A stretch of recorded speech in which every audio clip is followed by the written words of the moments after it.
Ladies and gentlemen, I want you to listen to me and listen to me closely. I am a die-hard Los Angeles Lakers fan. I've been a fan of the Lakers since I was 5 years old. Yes, I entered in the NBA fandom watching my Lakers win back-to-back championships.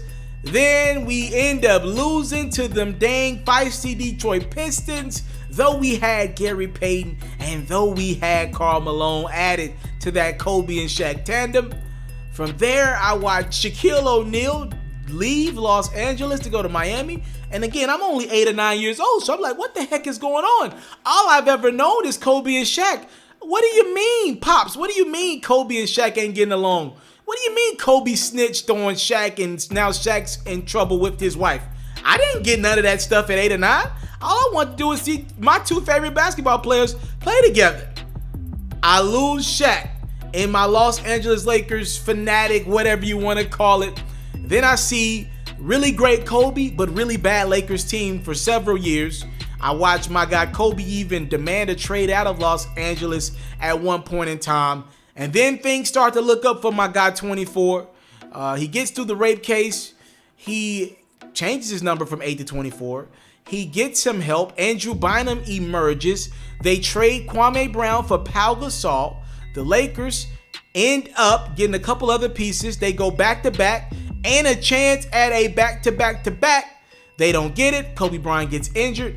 And then fast forward to 2020, I actually lose my childhood. That's my Superman in Kobe Bryant. So imagine just the whirlwind of emotions I've been on as a Laker fan.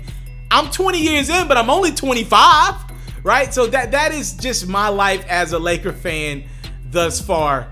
And honest to God truth, this has been one of my 3 favorite years as a Laker. With all that what I just said, this year as a Laker fan under LeBron James and Anthony Davis' tutelage, it's been really fun, man. If you watch the Lakers this year, I'm sure you say the same, especially if you're a fan.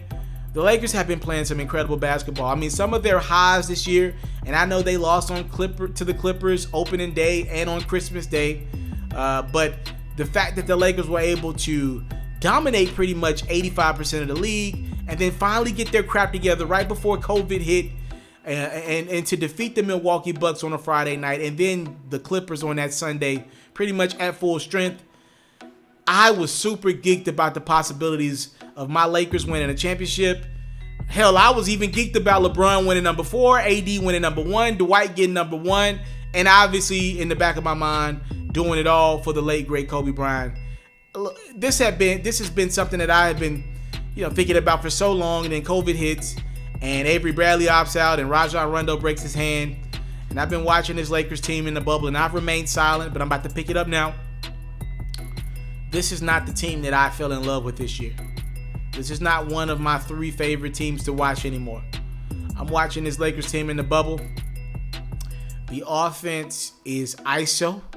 And it's just crazy to me because I'm watching some of the most, the ball is moving a lot in the bubble. Be clear about that. Guys are getting shots up, but the ball is moving. I wondered what the basketball would look like in the bubble. But from a team standpoint, guys are talking more. It's quieter, obviously, with no fans in the building. So guys are making the extra pass. And threes are obviously getting chunked. And the Lakers are not doing either of those things well.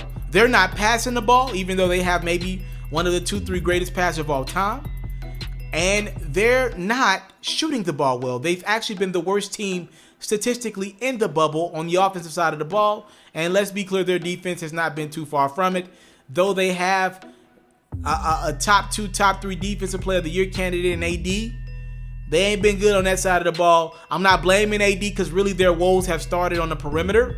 But overall, the Lakers have not been great, not good, not average defensively in the bubble. Dion Waiters gets on my nerves every time I see him on the basketball court. Kyle Kuzma is iffy. LeBron has been good, not great. AD has been average, not good. You look up, and though the Lakers were able to clinch the number 1 seed in the Western Conference, beating the Clippers on the first day in the bubble, since then, not too much to just, hang your hat over. They've won maybe, 2-3 games since then, and I'm watching the Laker fans out there cheering and happy over as the Lakers defeated the Denver Nuggets the other day. And I'm watching this game like, what are we happy about? I'm complaining my behind off. The Denver Nuggets had their second and third unit on the court. And with all this going on, I'm watching another team. Last night, the Portland Trailblazers were able to knock off the Dallas Mavericks in the best game in the bubble thus far, maybe the best game in August ever as a basketball fan. And Damian Lillard dropped a 60 ball. And Damian Lillard is hot as a campfire. And one of the reasons why Dame has been able to get off is because these Portland Trailblazers are shooting the ball at an incredible clip as a team. You can't leave CJ McCollum open, he'll bury you. And they're going small ball with Gary Trent as well. So no Trevor Ariza in the bubble in Orlando. You go small ball with Gary Trent.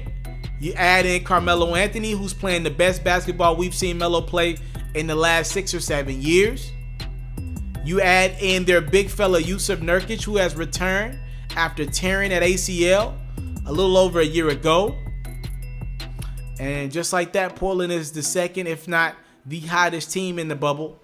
And it looks like we're on our way to either a Lakers-Portland first-round matchup or a Lakers-Phoenix first-round matchup as the Memphis Grizzlies are falling behind. Let me just tell you this. If it is Portland, if the Lakers have to take on them Trailblazers in the first round, the Los Angeles Lakers are in trouble. If you look at what's plaguing that Lakers team right now, and if you look at what the Damian Lillard-led Portland Trailblazers are great at right now, you can see why, as a Laker fan, I'm concerned. I am not just shooting the ish here. I'm not just shooting your crap here or pulling your leg here or trying to clickbait you to get this platform off the ground. I am serious. Laker fans all over. The Lakers are in trouble. They're in big time trouble. As pretty much every team has gotten 100% healthy in the bubble, the Lakers are the one team that has gotten significantly worse. Them in Philly. They're missing Rondo, no Avery Bradley, and they're not gelling right now. And AD's confidence is shell-shocked. LeBron, you battled to make sure that this season restarted, and I don't see that sense of urgency in your eye. Now, I'm going to be fair. I have called Bron out before and in the past, and he's turned it on. Remember that last year in Cleveland? And he turned it on in the bubble. He turned it on in the playoffs. He had, to me, his best playoff run ever. That would have been 2018. But this is the Western Conference. Kawhi Leonard's over there. Damian Lillard's over there. James Harden is over there. And the Lakers don't look great right now. AD does not look like he wants any smoke with the Trailblazers, the Rockets, the Clippers, or anybody in between. He has not been good. Look, man, all I'm saying is if you're a Lakers fan, I would say 7 games is what it's going to take to beat Portland right now. No home court, which obviously it doesn't help the Lakers. They fought all season. And I hate it for the Lakers, right? They do all the right things. They don't sit their guys. They don't rest their guys. And home court don't even matter right now. Dang, coronavirus ends all of it, right?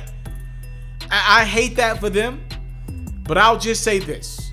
The Clippers are the best team to me in the NBA. But for all you Bron fans out there, if LeBron is your GOAT, he has enough to win.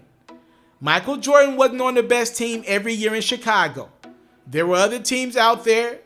If you lived through the 90s era, or you even maybe just watched the Last Dance documentary, there were other teams out there that were better than Mike and Scotty and them Bulls. But when you got a guy like Mike, a guy like Kobe, a guy like Magic, a guy like LeBron, and he's got a second star, another top 5, top 7 talent, figure it out. Figure it out. If he is the GOAT, he has enough to get it done. If you believe LeBron James is the GOAT, I don't want to hear no excuses. And I know as a Laker fan this year, I have been obnoxious and annoying as hell. But be clear. If we lose, especially in the first round, talk crazy to me. talk bad to me because I will deserve it for the amount of smack that I've talked this year.